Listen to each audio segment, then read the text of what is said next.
সাব্বির, আমি জানি আপনার সঙ্গে আরো অনেকের যোগাযোগ আছে, তাদের অবস্থা কিরকম যদি আপনার মুখে একটু শুনতাম। বিষয়টা শুনতে যতটা না ভালো লাগে যে আমার সাথে অনেকের যোগাযোগ আছে, কিন্তু তার থেকে বেশি কষ্ট লাগে যে তাদের রূঢ় বাস্তবতা যখন আমাদের সামনে চলে আসে। কারণ কি, এমনও মানুষ পেয়েছি আমি যখন আমাকে ফোন করে বলে, ভাই গতকাল থেকে কিছু না খাওয়া, বিকাল 3টা বাজে, তখন তার সাথে যখন আমার কথা হচ্ছে দেখা গেছে তার একদিন দুই দিন আগে থেকে সে না খাওয়া। অনেকে লজ্জায় বলতে পারে না, এরকম আছে, প্রচুর আছে।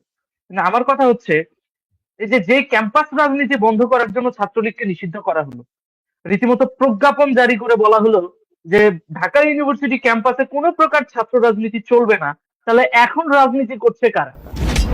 তার মানে কি, এই বিবৃতিটা কিংবা এই প্রেস রিলিজটা ইউনিভার্সিটি কর্তৃপক্ষ শুধুমাত্র ছাত্রলীগকে দমানোর জন্য ব্যবহার করেছে? Point number one. Point number দুই, মৌলিক চাহিদা হরণ। মৌলিক চাহিদা তো প্রত্যেকটা নাগরিকের প্রাপ্য হক। এই হকটা কারা নষ্ট করছে? খেয়াল করে দেখবেন, খাদ্য, বস্ত্র, বাসস্থান, চিকিৎসা, শিক্ষা। আওয়ামী লীগ যখন ক্ষমতায় ছিল, বিএনপির ছেলেমেয়েরা কি পড়াশোনা করে নাই?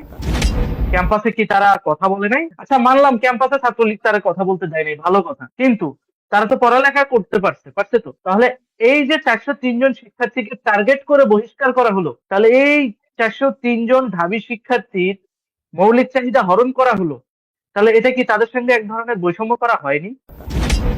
শুধু এই 403 জন তো ঢাবির অফিসিয়াল রেকর্ড, আনঅফিসিয়াল অনেকেই আছে এখনো ক্লাস করতে পারছে না, ক্লাসে যেতে পারছে না, ক্লাসে যাচ্ছে না। আনাচে কানাচে অনেক ইউনিভার্সিটি রয়েছে, স্কুল রয়েছে, সেখানে তারা যেতে পারছে না মবের ভয়। তাহলে এটাই কি জননিরাপত্তা? আমাদের এডুকেশন সিস্টেম যে কতটা ঝুঁকিপূর্ণ এটা কিন্তু তার প্রমাণ। কে ধরেন এডুকেশন নেওয়ার জন্য এই ছেলেটা যদি ক্যাম্পাসে যায়, একে তো মেরে আহত করা হবে। তারপর কি হবে? ওই আহত অবস্থায় তাকে জেলখানায় পাঠিয়ে দেওয়া হবে। অলরেডি ওদের ঢাকা ইউনিভার্সিটির বেশ কয়েকটা পেয়েছি আমি জেলখানায়, মেরে আহত অবস্থায় ওই অবস্থায় পাঠিয়ে দিচ্ছে, তাদের কোনো সুচিকিৎসা নাই, জেলের ভিতরে একটা নাপা বা প্যারাসিটামল যে খাবে সেটাও জেল কর্তৃপক্ষ তাদেরকে দেয় না। তাহলে প্রথমত এখানেও নিরাপত্তা ঝুঁকি আছে। দ্বিতীয়ত, এই যে বিবৃতিটা, এটা সম্পূর্ণ উদ্দেশ্য প্রণোদিত। এত কিছু যে হয়ে গেল এই ছেলে মেয়েগুলোর উপর, এদের ভবিষ্যৎ বা এদের ফিউচারটা কি? এরা তো পড়াশোনা করতে আসছিল ঢাকা বিশ্ববিদ্যালয়ে। রাজনীতিতে কোনো মতাদর্শের আদলে নিজেকে পরিচালনা করা এটা তো একটা গণতান্ত্রিক অধিকার। সংবিধানে কি রাজনীতি নিষিদ্ধ বলা আছে? কিংবা আইনে কি রাজনীতি নিষিদ্ধ বলা আছে? তাহলে রাজনীতি বিমুখ কইরা নতুন প্রজন্মকে রাজনীতি থেকে বিতাড়িত করার যে চক্রান্ত, -2 ফর্মুলার যে অংশটা এখানে বাস্তবায়ন হয়েছে ওদের ক্ষেত্রে, এটা কিন্তু ভবিষ্যৎ বাংলাদেশকে নেতৃত্ব শূন্য করে দেওয়ার একটা ইঙ্গিত। খেয়াল করে দেখবেন, ও হয়তো বড় নেতা হতে পারবে না, হয়তো আজকের পর থেকে দেখবেন যে আপনার আমার সাথে যোগাযোগও হবে না, কিন্তু এরকম অসংখ্য ছেলে মেয়ে আছে যারা পড়ালেখা করতে পারছে না।